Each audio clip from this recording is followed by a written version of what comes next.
মার্কিন প্রতিরক্ষা দপ্তর পেন্টাগনকে অবিলম্বে পারমাণবিক অস্ত্র পরীক্ষা শুরু করার নির্দেশ দিয়েছেন মার্কিন প্রেসিডেন্ট ডোনাল্ড ট্রাম্প। এর মাধ্যমে ৩৩ বছর পর আবারও পারমাণবিক অস্ত্র পরীক্ষায় ফিরছে দেশটি। রাশিয়া ও চীনের মতো প্রতিদ্বন্দ্বী দেশগুলোর সঙ্গে তাল মিলিয়ে চলতে এই নির্দেশ দেন তিনি। ১৯৯২ সালে দেশটিতে পারমাণবিক অস্ত্র পরীক্ষায় নিষেধাজ্ঞা জারি করেন সাবেক প্রেসিডেন্ট জর্জ বুশ। ট্রাম্পের দেয়া নির্দেশে দীর্ঘদিনের মার্কিন নীতি থেকে সরে এলো দেশটি।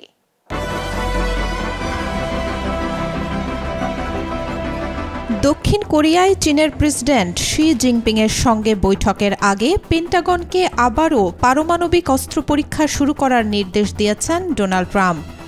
খবর জানিয়েছে বার্তা সংস্থা রয়টার্স।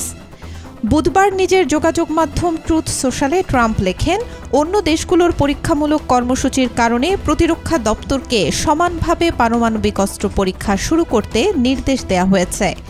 তিনি দাবি করেন, যুক্তরাষ্ট্রের পারমাণবিক অস্ত্র ভাণ্ডার এখন বিশ্বের সবচেয়ে বড়। রাশিয়া আছে দ্বিতীয় অবস্থানে, আর চীন অনেক পিছিয়ে আছে তৃতীয় অবস্থানে। পোস্টে আরও বলা হয়, তিনি তার প্রথম মেয়াদেই যুক্তরাষ্ট্রের পারমাণবিক অস্ত্র ভাণ্ডার হালনাগাদ ও আধুনিকায়ন করেছেন। যদিও এসব অস্ত্রের অপরিসীম ধ্বংস ক্ষমতা রয়েছে, তবু কোনো বিকল্প ছিল না বলেই এই সিদ্ধান্ত নেন তিনি। প্রতিদ্বন্দ্বী দেশ রাশিয়া ও চীনের থেকে অস্ত্রশক্তিতে এগিয়ে থাকতেই যে এমন নির্দেশনা দেয়া হয়েছে তা স্পষ্ট। কেননা সম্প্রতি রাশিয়া পারমাণবিক ক্ষেপণাস্ত্রের সফল পরীক্ষা চালিয়েছে। বুধবার রাশিয়ার প্রেসিডেন্ট ভ্লাদিমির পুতিন জানান, একটি পোসাইডন পারমাণবিক শক্তি চালিত সুপার টর্পেডোর পরীক্ষা সফলভাবে সম্পন্ন করেছে রাশিয়া। সামরিক বিশ্লেষকদের মতে এই অস্ত্রটি বিশাল আকারের বিকিরণযুক্ত সমুদ্র তরঙ্গ সৃষ্টি করতে পারে এবং উপকূলীয় অঞ্চলগুলোকে ভয়াবহভাবে ধ্বংস করার সক্ষমতা রাখে।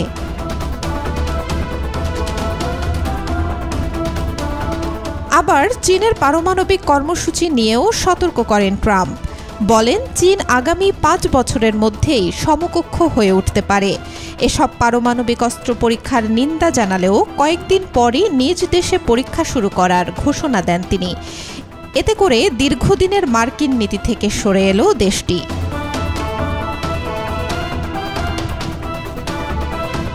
১৯৯২ সালের পর থেকে আর কোনো পারমাণবিক অস্ত্র পরীক্ষা চালায়নি যুক্তরাষ্ট্র।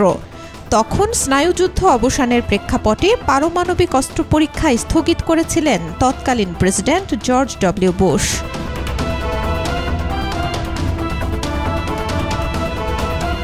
সাধারণত এই ধরনের পরীক্ষা নতুন অস্ত্রের কার্যক্ষমতা যাচাই এবং পুরনো অস্ত্রগুলো কার্যকর আছে কিনা তা নির্ধারণে সহায়তা করে।